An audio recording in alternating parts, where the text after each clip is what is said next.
إلى الله بإذنه وسراجا منيرا فقد قال الله تعالى في كلامه المجيد والفرقانه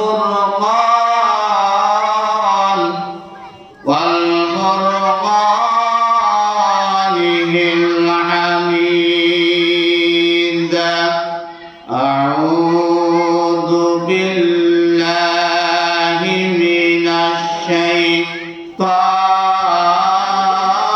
الشيطان الرجيم بسم الله الرحمن الرحيم إن الله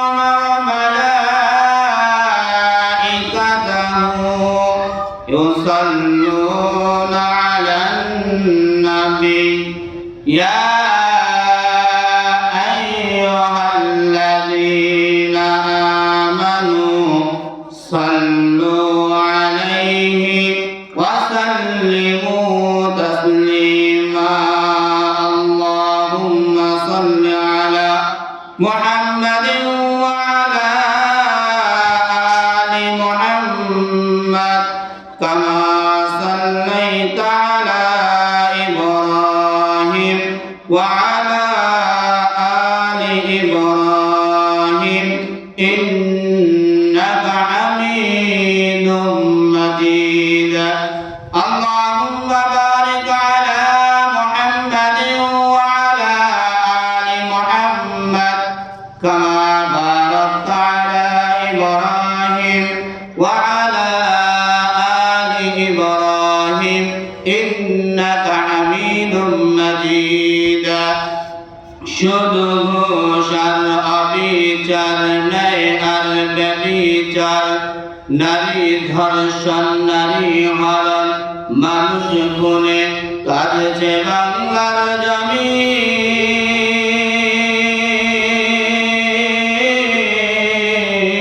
জমিন বিদায় হাতে চলেছেন নবীজির রক্ত মাকাদিন সিডি আর টেলিভিশন ইন্টারনেট আর মোবাইল ফোন কেড়ে নিল মানুষের মন খোদার কালাম লাঞ্ছিত হয় কাছে রাতে দিন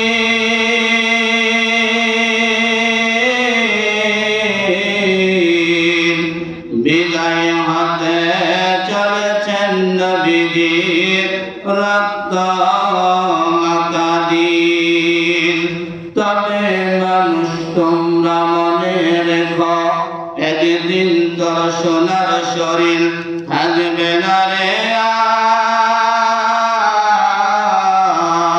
আর মাটির দেহে মাটির মাঝে মিশবে ধুলায় কিসের টাকা কিসের বাড়ি ও তুমি কিসের কারা জমিদারি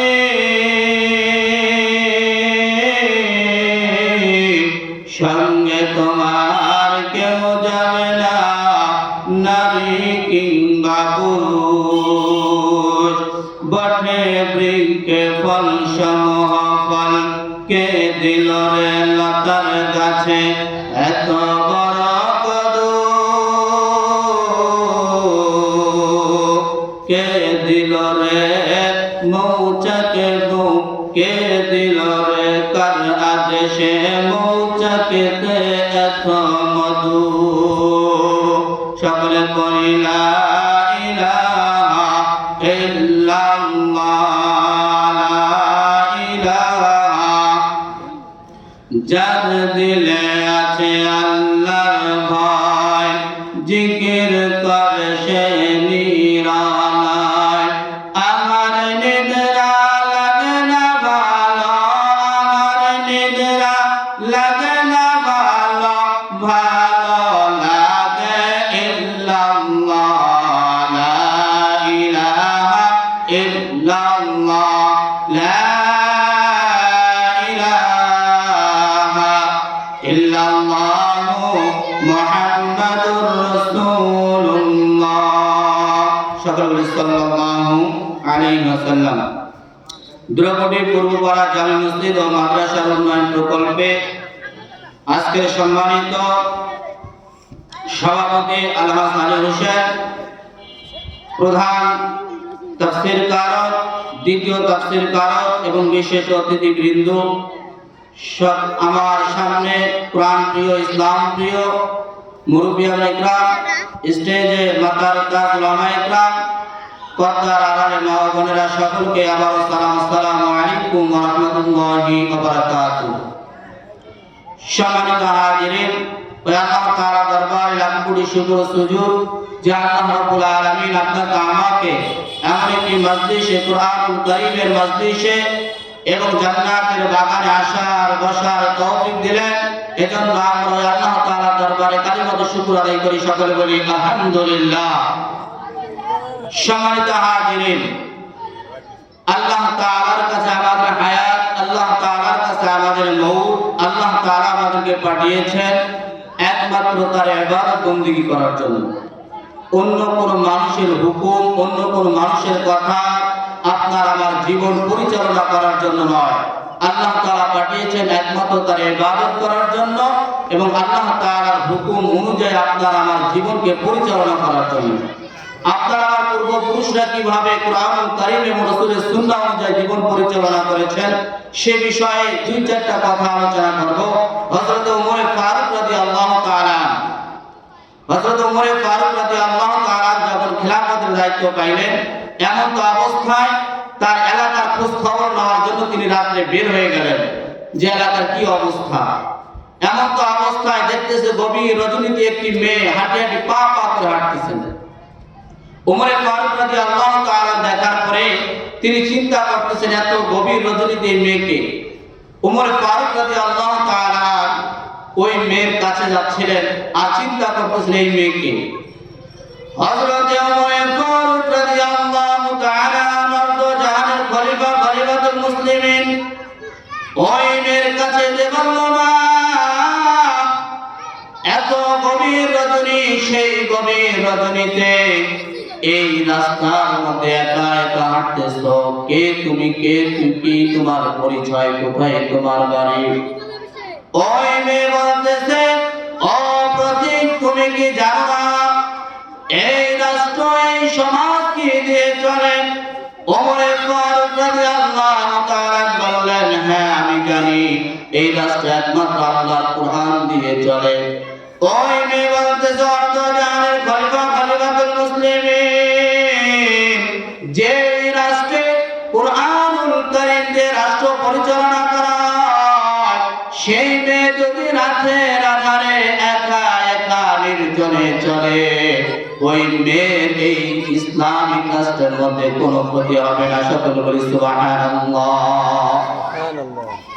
হযরত ওমর ফারুক রাদিয়াল্লাহু তাআলা বললেন, ঠিক আছে বুঝলাম, এত গভীর রজনীতে কেন তুমি হাঁটি হাঁটি পা পা করে হাঁটতেছো, কাকে খুঁজতেছো? মেয়ে বলতেছে, আমি এই জায়গার মধ্যে একজন ব্যক্তিকে খুঁজতেছি। ওমর ফারুক রাদিয়াল্লাহু তাআলা বললেন, না, কোন ব্যক্তিকে খুঁজো? ওই মেয়ে জবাব দিলেন, আমি আজকে শুধু নয়, আজ থেকে 3 দিন পর্যন্ত আমি এই রাষ্ট্রের প্রধান হযরতে ওমর ফারুক রাদিয়াল্লাহু তাআলাকে খুঁজতেছি। আমার মনে হয় আর কিছু সময় হলে আমি অর্ধজাহানের খলিফা, খলিফাতুল মুসলিমিনকে পেয়ে যাব। এই অর্ধজাহানের খলিফা বললেন, ও যুবতী মেয়ে, অর্ধজাহানের খলিফাকে পেতে হলে তো তোমাকে যাইতে হবে তার সিংহাসনে, তার রাজপ্রাসাদে যাইতে হবে। যদি তার রাজপ্রাসাদে যাও তবেই না তাকে পাওয়া যাবে। ওই মেয়ে ধমক দিয়ে বললেন, ও প্রতীক, তুমি কি জানো না যে রাষ্ট্রে কুরআনুল কারীম দিয়ে রাষ্ট্র পরিচালনা করা হয়, যে রাষ্ট্রের প্রধান কুরআনুল কারীম যে রাষ্ট্র পরিচালনা করে, আমার রাসূলের সুন্নাহ অনুযায়ী জীবন পরিচালনা করে, সেই রাষ্ট্রের প্রধানকে তার সিংহাসনে তার রাজত্বের মধ্যে পূজার দরকার হয় না। হযরত ওমর ফারুক রাদিয়াল্লাহু তাআলা বললেন, তাহলে তাকে কোথায় পাওয়া যাবে? অর্ধ জাহানের খলিফাতুল মুসলিমিন এর জবাবে মেয়ে বলল, তাকে আমি হয়তো রাস্তার মধ্যে পেয়ে যাব। এই কথা আলাপ আলোচনা হতে হতেই বললেন, ও মা, তুমি যাকে খুঁজতেছো সে ওমর ফারুক রাদিয়াল্লাহু তাআলা আনহু। হযরত ওমর ফারুক রাদিয়াল্লাহু তাআলা বললেন যে, কি সমস্যা বলো, কোথায় থেকে এসেছো? হযরত ওমর ফারুক রাদিয়াল্লাহু তাআলা এর কথায় তিনি বললেন, আমি রোম সম্রাট রোম থেকে এসেছি।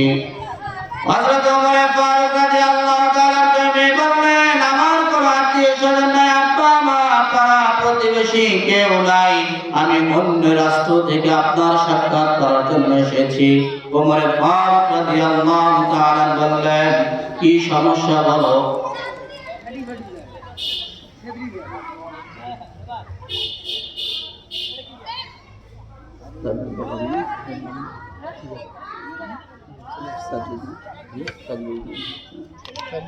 আপনি দিতে পারেন।